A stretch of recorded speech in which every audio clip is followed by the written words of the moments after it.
Mababago ang isipan mo. At pag hindi nabago ang isipan mo, naka-unlock ang blessing ng Panginoon sa buhay mo. At hindi ka matatransform ng Panginoon. At ang pinagin dito sa number 4, then, pag nabago ka ng Panginoon, at nabago ang isipan,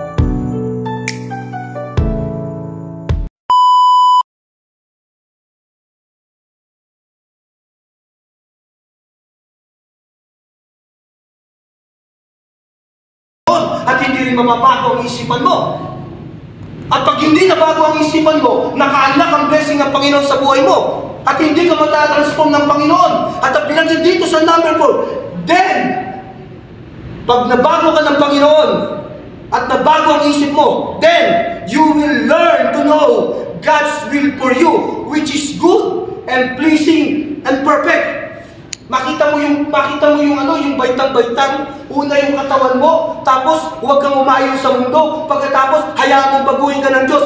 Then, matutuklasan mo, malalaman mo, matututunan mo, at malalaman mo ang kalooban ng Diyos sa'yo, which is good, pleasing, and perfect. Ngayon, pag nalaman mo yung pleasing, good, and perfect na kalooban ng Diyos, sa tingin mo hindi ba nakaloob yung pagpapala ng Panginoon doon sa financial mo? Nalaman mo yung kalooban ng Diyos sa financial mo, sa family mo, sa kalusugan mo, sa trabaho mo, dahil nabago ka ng Diyos.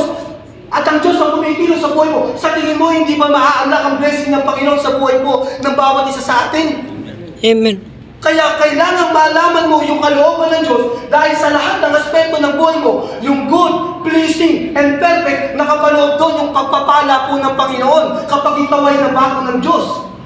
Pero kung ang isip mo, kung ang buhay ko ay hindi nabago ng Panginoon, hindi ko malalaman ang kalooban ng Diyos sa buhay ko. Ulitin ko, hindi ko po malalaman ang kalooban ng Diyos. At kapag hindi ko nalaman ang kalooban ng Diyos, mamimiss ko yung pagpapala ng Panginoon sa buhay ko, sa pamilya ko, sa aking ministry, sa aking financial, sa aking kapwa. No? Hindi ko malalaman talaga yung kalooban ng Diyos kasi hindi ko hinayaan na baguhin ako ng Diyos. Ako ang nasunod sa katawan ko at kumain ako sa mundo. At pagkatapos, hindi ko isinuko ang buhay ko talaga sa Panginoon.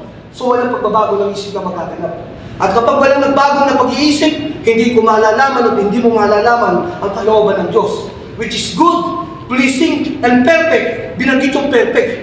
Binanggit yung good and pleasing. So napakadito po yung unlocking the blessing. Kung bakit gusto ng Panginoon. No? Ito yung formula. Kung bakit gusto ng yung katawan mo ibigay mo. Kung bakit gusto ng Panginoon huwag kang umayon sa mundo. No? At kung bakit gusto ng Panginoon na hayaan mong baguhin ka niya. Kasi hindi ka niya kinukontrol. Decision po yung bagay na ito. At kapag nangyari yun, ang sabi rito, malalaman mo ang kalooban ng Diyos. At sa kalooban ng Diyos, nakapaloob ang lahat ng uri at klase-klaseng pagpapala sa buhay mo na ito. Kasi ang pagpapala ay nakaloob po sa kalooban o sa salita ng Panginoon sa buhay po ng bawat isa sa atin. Amen. So malinaw po. Napakalinaw po yung nais na iparating ng Panginoon sa gabi nito. No? To learn and to know God's will for you and me will unlocking the blessing of God. Yun po yung truth. Kasi kung ang isip ko ay laging kumukontra sa salita ng Diyos, no? Inilabas sa Ehipto, sinabi yung lupang pangako, pero hindi na bago yung isip.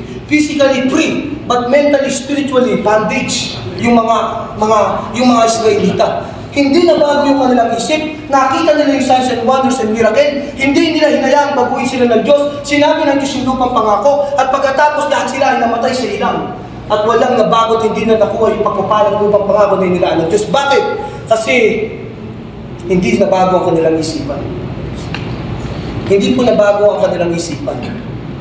Kaya, and then last my point no, to learn and to know God's will, it's pleasing in the heart of God. Alam mo, pag nalaman mo yung kalooban ng Diyos, magbibigay ng kasiyahan sa Panginoon sa puso mo ng Diyos. Yung lahat ng ginagawa mo.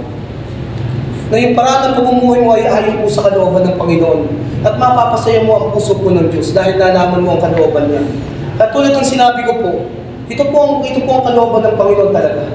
Oras na ang isip ng tao hindi nagbago, kahit Kristiyano po tayo, ang ating paniniwala at ang ating deklarasyon ay ayon sa ating nakikita at kalagayan natin sa ating buhay. Ang ating pinaniniwalaan sa ating buhay ay kung ano yung ating sitwasyon at kung ano yung ating nakikita at kung ano yung ating nararamdaman. Hindi natin alam yung kalooban ng Diyos dahil hindi nabago po yung ating isipan. So ngayon, hindi makapag-produce ng pananampalataya sa ating puso dahil ang isipan natin ay hindi nababago. Hinahadlangan ang isipan natin na maunawaan at makita yung kalooban ng Diyos. Dahil meron kang kaluluwa at ang kaluluwa mo ay may emosyon, ang kaluluwa mo ay may will, at ang kaluluwa mo ay merong tatlo yun eh. Will, emotion ko sa ating Mind, will, and emotion. Mind, will, and emotion. So, yung emotion mo, hindi yan ayon sa kalooban ng Diyos. Kailanman ay hindi kalooban ng Diyos yung takbo o yung flow ng emotion po natin. Pangalawa, yung will mo, yung pagpili mo. Importante na yung pinipili mo ay ayon din sa kagustuhan ng Panginoon para malaman mo yung kalooban ng Diyos. At pangatlo, yung mind. The battle, yung warfare, yung labanan ay nasa mind. So kapag hindi napuno ang isip mo ng salita ng Diyos, mahihirapan ka na makita at manawa ng kalooban ng Diyos sa buhay mo dahil ang isip mo ay hindi puno ng salita ng Diyos para makita mo ang kalooban ng Diyos ayon sa kanyang salita, hindi ayon sa iyong sitwasyon. So ito po yung bagay na patuloy na kailangan natin i-work at pare-pareho. Na para ma-unlock yung blessing. Una yung katawan mo. Huwag mong paggamit yung katawan mo sa Panginoon. At pagkatapos pagagamitin mo sa gratification of pleasure ng lahat. Yung decision. At pag nangyari yun, ay grabe. Gagamitin ka talaga ng Panginoon. Totoo po yun. Hindi ko po pinipreach pero kasi na-apply ko na yung bagay. Pero by the grace of God, tulong lang yung Panginoon. Naunawa ko, kailangan ko i-apply. Alam mo, many years, in-apply ko po siya talaga. Hindi ako nanonood ng TV. Kahit may TV kami, hindi ako nanonood. Ibig sabihin sa akin, personal po kasi. Pero hindi ko ginagawa yung mga bagay na alam ko na kasi lahat ng bagay may impartation. Ang lahat ng bagay ay mayroong dealing ng spirit. So kapag hindi ka aware, nai-impart sa'yo. Kini-quench na ba nangyayari? Kini-quench niya yung fire ng Holy Spirit. So kapag na-quench niya yung fire ng Holy Spirit, manlalamig ka sa Panginoon. Mawawala ka ng gana sa Diyos. At pagkatapos na yun, aangat yung gratification at yung urges ng laman. At kapag nag-open si Satanas ng half body, na babae na maganda, sapul yung laman. Sapul yung lust of the flesh. And then, the spirit of lust, the spirit of fornication, the spirit of adultery, and then the spirit of the enemy has imparted to you. Has imparted to us. Kaya, kung gagamitin mo ang katawan mo sa Panginoon, gamitin mo sa Panginoon.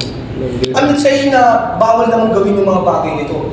Pero, kapag alam mo na yung bagay nito at hindi nakakatulong, sa akin personal, kasi naunawaan ko yung ipinapaunawa ng Bible. Kaya, yun po yung nais na ibahagi ng Panginoon and the blessing of the Lord will unlocking in our lives. Kasi kapag nalaman mo ang kalooban ng Diyos sa buhay mo, ulitin ko, kapag nalaman mo ang kalooban ng Diyos sa buhay mo, hindi ba may nakapaloob na pagpapala? Tama ba? Amen. Yun po ang ibig kong sabihin. So pwede po tayo